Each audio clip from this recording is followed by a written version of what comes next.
Coucou mes odorateurs, ça y est, elle est là, elle est prête et je vous la livre enfin avec beaucoup de plaisir.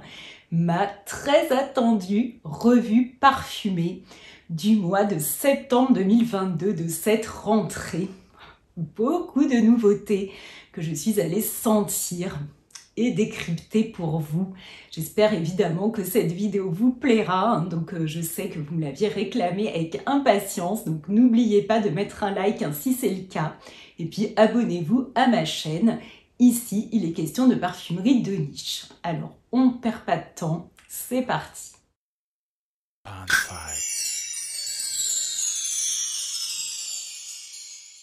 On commence par la maison Francis Kurkdjian. Alors ce créateur, là devenu quand même très réputé, très connu, alors maintenant il est directeur artistique de la maison Dior, donc il a créé son propre univers et il nous propose maintenant le 724. Alors peut-être qu'il espère que ce nombre lui portera chance, comme Baccarat Rouge 540 qui a vraiment un succès mais phénoménal. Bon, les chiffres avaient bien porté chance à Mme Chanel, donc il a bien raison d'essayer à nouveau. Et ici, il nous propose une création qui serait un ciel pur au-dessus d'une grande ville. Donc on est carrément dans la science-fiction, bien sûr. Mais c'est un artiste et donc 724, ça y est, je m'embrouille dans les numéros, et bien est un parfum qui sent le propre. Donc c'est vraiment cette odeur très à la mode de lessive. Je trouve qu'il est assez réussi ce parfum, il m'a plu. Il est très, donc évidemment, il a cette odeur un petit peu de pressing, il y a une vapeur très propre qui se dégage, avec des notes fleuries, il nous parle de jasmin, de pois de senteur, de seringa, associé avec bien sûr du musc blanc et du bois de santal. Donc on est dans une composition joyeuse, lumineuse, qui a une évolution très faible finalement. Elle est la même d'un bout à l'autre, mais alors elle tient extrêmement bien. Donc avis aux amateurs des odeurs de lessive, c'est la mode. Je sais que vous êtes très nombreux à aimer les odeurs de propre, donc là, bon bah, voilà, c'est un créateur quand même très doué qui nous propose ce parfum, donc allez mettre votre nez dessus. La transition est toute trouvée pour que je vous emmène maintenant chez Dior. Voilà, cette prestigieuse maison a désormais, comme je vous disais, son nez attitré, donc Monsieur Kurkdjian. Il doit être très occupé à nous concocter une merveille pour la collection privée. Donc j'ai vraiment hâte de la sentir, je pense qu'on est tous au taquet. Bon, je crois qu'elle est prévue pour 2023. Et en attendant, pour nous faire patienter, il nous propose, il a ressorti 2 parfums qu'il avait créés sous la direction artistique d'Hedi Slimane, qui officiait chez Dior. Et donc, il y avait Eau Noire et Cologne Blanche. Alors, Eau Noire existait encore, elle était réservée dans un format énorme, en toute petite quantité, pour les clients fidèles de ce parfum. Il est différent maintenant, il est beaucoup plus sur des notes de lavande, de myrrhe. Il y avait de la réglisse, elle a été éliminée, je ne crois pas me tromper. Cologne Blanche avait été arrêtée et c'est une création autour de la fleur d'oranger et de la violette. J'aurais aimé tester Eau Noire un tout petit peu plus précisément, mais je n'ai pas obtenu d'échantillon. Donc je m'arrête là pour ces parfums. Maintenant, chez Guerlain, il y a 3 petits nouveaux. Alors oui, j'ai pas pu m'empêcher d'aller mettre mon nez sur les propositions de Guerlain. Et là, il surfe sur la tendance. Bon, pourquoi pas. Ça manquait sans doute à la collection L'Art et la Matière, qui est déjà énorme, parce qu'elle regroupe toutes les anciennes collections, en dehors, je crois, des Absolus d'Orient. Elle est centrée autour d'un ingrédient phare de la parfumerie. Et maintenant, je crois que plus une maison ne veut plus, prestigieuse, ne veut plus proposer, ne peut plus s'abstenir de proposer du oud. Donc, il s'agit de 3 créations autour de ce bois très précieux, très rare. Donc, il s'agit de oud nude, oud cherry et oud coal. Alors, ils vont en intensité croissante et donc oud coal. Alors, je l'ai senti assez rapidement, mais je dirais que c'est celui qui se rapproche le plus d'un oud vraiment très oriental, que c'est une note très animale. Après, les autres sont beaucoup plus faciles d'accès. Je n'ai obtenu un échantillon que de oud nude, donc c'est principalement celui-là dont je vais vous parler. Donc, c'est une création extrêmement gourmande, très dense, peut-être un tout petit peu lourde à mon goût. Je la trouve presque écœurante. Alors, au départ, donc là je l'ai sur la main, donc elle a évolué déjà depuis un moment.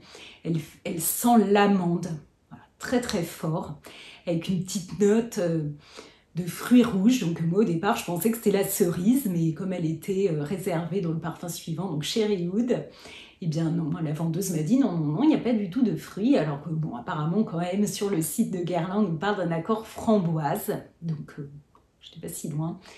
Et ensuite, donc on évolue vers ce bois, mais qui est traité de manière extrêmement discrète, délicate, si je veux être sympa, mais on sent presque pas le oud. Pour moi, pas beaucoup d'intérêt. Voilà, peut-être faire aimer du oud qui ressemblerait pas à du oud à des personnes qui connaissent peut-être mal le oud, je ne sais pas, et qui aiment les parfums gourmands. Alors bon, voilà pour ce que j'ai à dire sur ces créations Guerlain. J'ai quand même envie de citer la parfumeuse qui est à l'œuvre. Il s'agit de Madame Delphine Jelk. J'ai appris avec énormément de plaisir qu'il y avait une nouvelle Hermessence qui avait vu le jour. Vous savez combien j'aime cette collection privée chez Hermès. Donc là, c'est le nez Christine Nagel qui a créé Violette Volinka. C'est un hommage au cuir de Russie qu'utilise le cellier pour nous proposer ces célèbres sacs et autres créations. Ici, on est dans un parfum que je trouve extrêmement chic, extrêmement sophistiqué. Il y a cette violette qui adoucit le cuir, parce que le cuir de Russie, c'est quand même ce cuir à base qui est trempé dans des écorces de chêne, des écorces de bouleau. Donc il est très intense en général. Et là, il est traité de manière douce, vraiment unisexe. Moi, je le trouve vraiment très beau.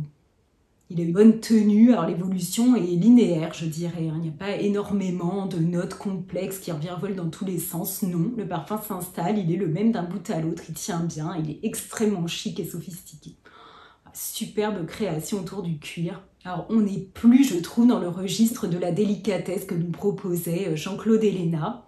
Et on sent bien le travail de Madame Nagel. Moi, j'ai été séduite par cette violette. Allez la sentir si vous aimez les parfums cuirés intenses. Alors, depuis le temps qu'on nous en parlait, qu'on l'attendait, on n'y croyait plus. Mais oui, Bois dormant, quel nom charmant, est venu rejoindre la collection privée Céline.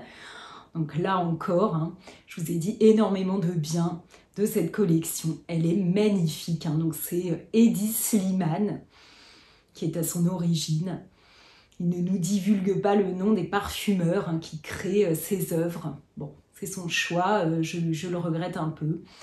Mais c'est une collection très homogène, très belle, qui, je trouve, s'affranchit un peu des modes.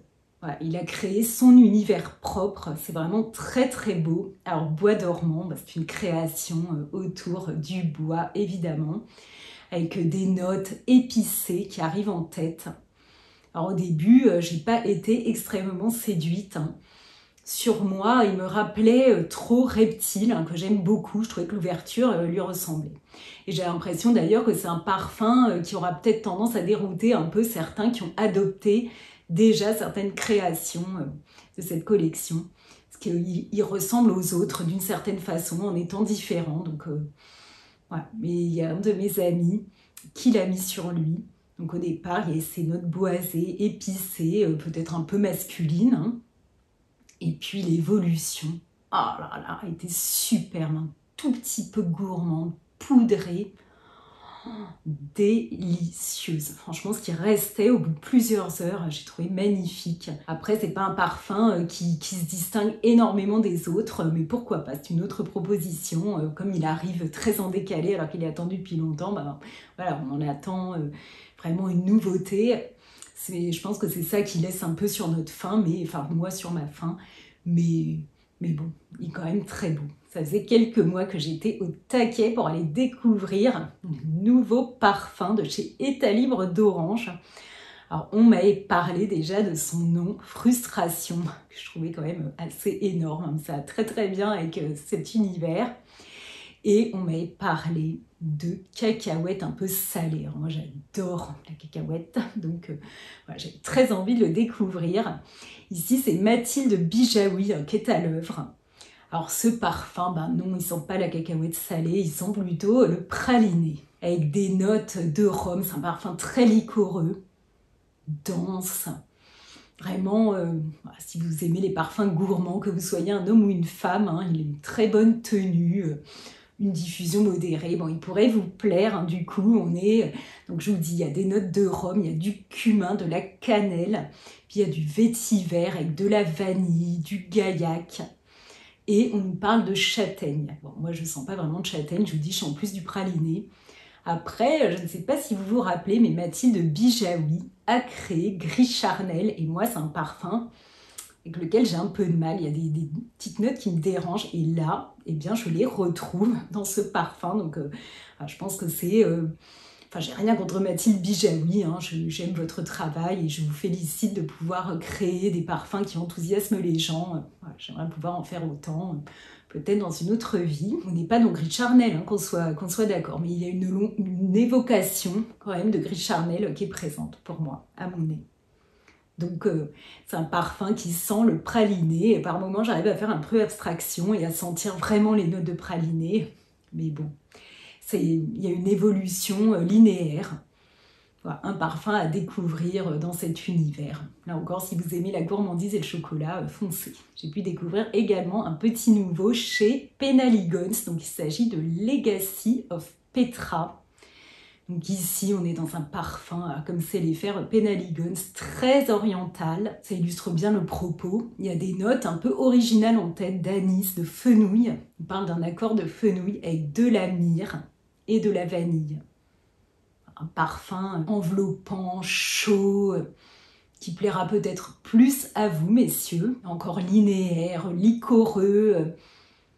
Il me séduit. En même temps, je le trouve pas hyper original, mais je le trouve très plaisant à sentir. Donc voilà, Legacy of Petra, si vous avez envie de le découvrir, n'hésitez pas. Alors cet été, j'ai eu la chance de recevoir ce petit flacon de la dernière création du nez hyper talentueux, Marc-Antoine Corticchiato pour ses parfums d'Empire.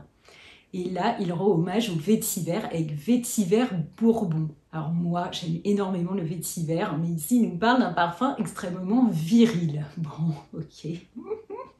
Ça calme un peu, je trouve, mais bon. Moi, j'aime le vétiver parce qu'il y a une petite note un peu, justement, la cacahuète. Là, je les sens un peu. Mais on n'est pas dans une création gourmande, hein. On se calme, là, les amateurs de gourmands. Hein. On n'est pas là-dedans. Donc, c'est vraiment un superbe parfum. On nous parle de 2 sortes de vétiver. Donc, un vétiver de Haïti qui a des notes un peu fumées et aussi ce fameux vétiver Bourbon, originaire donc, de la Réunion. Hein. C'est l'ancien nom de cette île.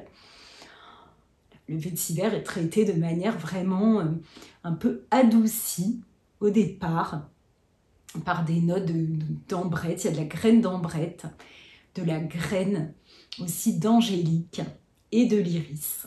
Il y a un côté doux et puis ensuite, donc là, la racine de vétiver arrive assez brute, avec un côté fumé. Il y a ce côté viril, on est d'accord, c'est sûr. Elle vous plaira sans doute plus à vous, messieurs, mais quand on est amateur de vétiver, on peut être séduit et ça a été mon cas. Vraiment, je le trouve très beau, mais je trouve qu'il reste vraiment à une juste place. Voilà, il ne s'impose pas, il n'est pas tonitruant, hyper intense, non. Il se pose sur la peau et il y fait son travail. Il est présent, hein, il ne se fait pas oublier, mais il ne s'impose pas.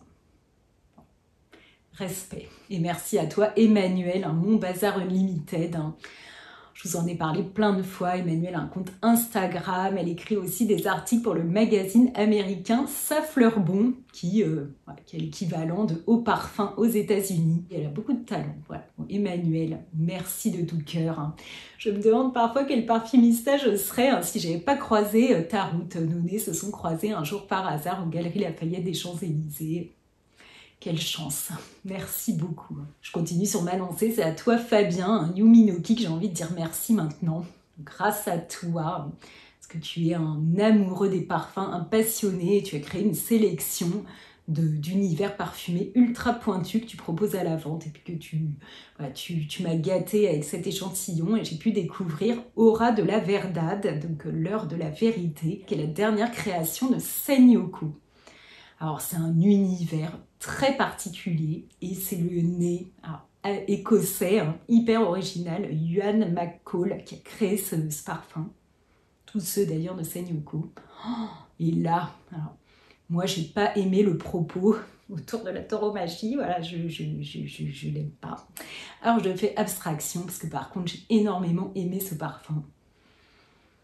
Je trouve qu'il est très original, incroyable, j'ai pas senti de parfum équivalent jusque-là, donc il m'a plu. Il a des notes un tout petit peu vertes, presque un tout petit peu gourmandes, il y a un petit côté un peu confit je trouve, mais c'est pas sucré. Puis il y a des notes métalliques, enfin, très présentes. Vraiment, alors on nous parle de bergamote, d'orange, de coriandre, de poivre. Voilà, il y a des épices, il y a aussi du géranium, de la rose, du vétiver, de l'ambre gris. Enfin. Mais on ne sent pas toutes ces notes, voilà, c'est vraiment la création pure. On sent un parfum totalement unisexe et moi que j'ai trouvé très plaisant. Donc je te remercie pour cette découverte. Alors maintenant, juste un petit mot à propos d'Ambre Safrano. Je ne sais pas si vous vous rappelez, mais au moment où ce parfum est sorti en exclusivité chez Harrods, c'est une création de chez BDK. Eh bien, je vous en avais parlé. Et Emmanuel, toujours mon bazar unlimited, eh bien, m'avait permis de le découvrir, de le sentir. Elle m'avait donné un petit échantillon. Et c'est une création qui m'est beaucoup plu. On la doit au nez Julien Rastinet. Et c'est une prune sombre, ambrée, cuirée. Ah, j'ai beaucoup aimé ce parfum, donc sachez que maintenant il est en vente en France. Je vais vous parler maintenant de deux univers tout récents. Ils ont vu le jour en 2022. Je les ai trouvés très intéressants, donc j'ai envie de le partager avec vous. D'abord, il y a Abstraction. C'est le nez parfumeur Sébastien Plan qui est à l'origine de cette maison, qui va nous proposer des parfums millésimés. Donc là, il débute en 2022, donc on attend 2023 pour voir ce que ça va donner. Et donc, il a proposé à 4 parfumeurs, et il s'est également prêté au jeu, de créer 2 parfums opposés autour d'un même thème, chacun avec carte blanche, hein, l'abstraction. C'est vraiment ce moment où on perd contact avec tout le reste et on se focalise sur quelque chose ou sur quelqu'un, ce qui arrive dans l'amour hein, souvent. Et ici, alors moi, il y a une création que j'ai adorée, c'est Slow Burn Desire 614. Petit hommage peut-être à Monsieur Kurkjean. On est dans les nombres. Hein. Et oui, dans cette maison, il y a des nombres partout également, pour chaque parfum, pour chaque nom de parfum. Et ici, c'est un superbe bouquet floral qui m'a assez enthousiasmée. C'est quand même rare, il faut bien le dire, hein, parce que les fleurs, ça commence à m'enthousiasmer. C'est de plus en plus fréquent, donc tant mieux, je m'en réjouis. Et ici, donc c'est un bouquet, de la tubéreuse, du jasmin, il y a de la rose, un fond de styrax et de bois ambré. Oui, alors pourtant je suis pas fan de bois ambré, hein, donc il faudra qu'on en parle à l'occasion d'ailleurs, mais bon, là c'est pas le moment. Parce que là, avec tout ce que j'ai à vous raconter, on va pas s'apesantir sur les bois ambrés, mais là, les bois ambrés qui parfois me gênent, ne me gênent pas. Donc j'ai énormément aimé ce parfum, je le trouve charmant, très beau, tout à fait mixte. Il plaira aux hommes, aux femmes, peut-être plus aux femmes pour une fois. Voilà, je l'ai vraiment trouvé superbe, une suite à la maison Spiritum qui a été créée par Jonathan Dufour. Donc lui, il s'est entouré de 2 parfumeurs hein, qui ont créé l'ensemble de la collection. Donc Jonathan Dufour nous dit avoir fait une retraite spirituelle il y a quelques temps en Amérique du Sud et il en est revenu avec un concept parfumé. Donc il a créé ses fragrances autour des éléments, donc l'eau, la terre, le feu et l'eau. Et puis aussi, nous dit-il, hein, de la puissance symbolique des chiffres. Donc on peut calculer notre propre chiffre individuel à partir de notre date de naissance. Et moi, c'est le numéro 1. Et il se trouve que c'est le parfum que j'ai préféré. On le doit au nez Bertrand Duchaufour, donc vraiment le maître parfumeur, là encore. Moi, je trouve ce parfum unique, très original. On nous parle de badiane avec des notes de figue aussi. Il y a de la vanille, un peu de fève tonka, donc on est dans une certaine gourmandise. Il y a aussi des muscs blancs. Puis on nous parle de santal et de oud. Donc mais là, le oud, on le sent quand même dans le fond, un peu sombre, tout en voilà, un petit côté fumé, doux et fumé à la fois. Il y a une rose également, je ne crois pas l'avoir dit. Très joli parfum, vraiment splendide. J'espère que vous tenez le coup. Pour moi, le tournage est encore un peu épique, mais bon, on y arrive. Je termine en beauté avec 2 parfums que je me suis offert. Donc d'abord, il y a Milky Dragon, qu'on doit au nez Isabelle Larignon. Donc cette parfumeuse toute jeune dans la création parfumée. Donc je vous ai déjà parlé parce qu'on lui doit le flocon de Johann K. Et vraiment, alors là on confirme un talent. Waouh, c'est un thé un peu lacté, donc le Milky Oolong. Peut-être les amateurs de thé le connaissent. Je vous avoue que je ne suis pas amateur de thé, mais j'ai énormément apprécié ce parfum. Il a ce côté un peu crémeux, il y a des petites notes fruitées, un peu fumées. On est dans la poésie, je trouve, parfumée.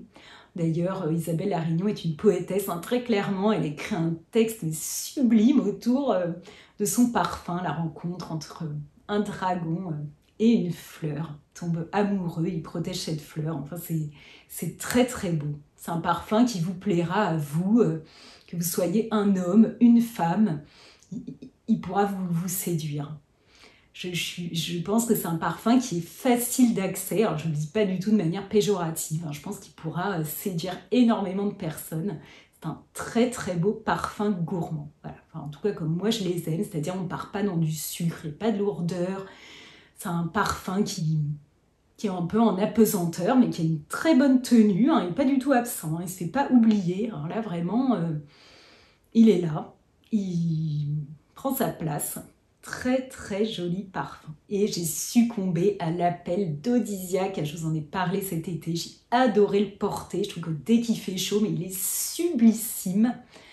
Donc je me suis offert un petit format. Je privilégie maintenant l'achat de petits flacons. Donc là, vraiment, création ovni, clivante. Donc contrairement à Milky Dragon dont je vous parlais, qui est séducteur et qui plaira, je pense, à énormément de personnes. Mais ici, on est dans un parfum totalement clivant qui a ses adeptes et je pense qu'il y a des personnes qui le détestent. Il est très très très particulier. Moi, je l'ai aimé vraiment en été. Je trouve qu'il est parfait. Encore une fois, à ce moment-là, je me répète, mais bon, de la crème, d'une odeur d'herbe, enfin, très étonnant. Je trouve que j'ai trouvé très rafraîchissant pendant l'été, donc alors que quand on le sent, il n'est pas particulièrement frais. Enfin, allez le sentir. Donnez-moi votre avis d'ailleurs si vous êtes allé mettre votre nez dessus, même s'il ne vous a pas plu. Dites-moi ça m'intéresse de savoir ce que vous en avez pensé. Alors voilà pour ma vidéo de rentrée. Franchement, encore une fois, ça a été un régal pour moi de vous la préparer. J'ai un peu galéré pour la filmer, mais bon, on s'en fout. Ce qui compte, c'est le résultat et j'espère vraiment que ça vous aura plu. Donc si vous n'avez pas encore mis de like, bien faites-le, ça me soutient. Laissez-moi vos commentaires maintenant, dites-moi tout. Quelles sont les nouveautés que vous avez senties? Qu'est-ce qui vous a plu? Qu'est-ce que vous avez envie? Sur quel parfum vous avez envie d'aller mettre votre nez? Qu'est-ce que vous voulez découvrir? Ou qu'est-ce que vous avez découvert? Ou qu'est-ce que vous êtes offert? Racontez-moi tout. Je réponds à chacun. Et si vous avez envie et que vous n'êtes pas encore abonné à ma chaîne, bien faites-le pour parcourir en ma compagnie la parfumerie de niche. Allez, je vous embrasse bien fort. À bientôt.